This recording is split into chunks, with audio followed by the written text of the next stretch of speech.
Today we have a lot of animals. Let's learn their names.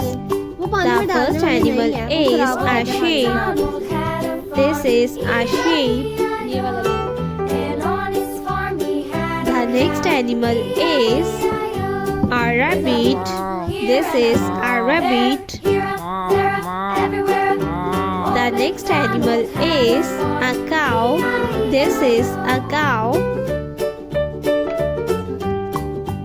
A hen. This is a hen. The next animal is a horse. This is a horse. The next one is a camel. This is a baby camel.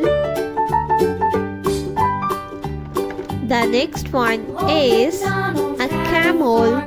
This is a camel. The next animal is a dog. This is a dog. A sheep. This is a sheep. The next one is a deer. They are farm animals. The next animal is a dog. This is a dog.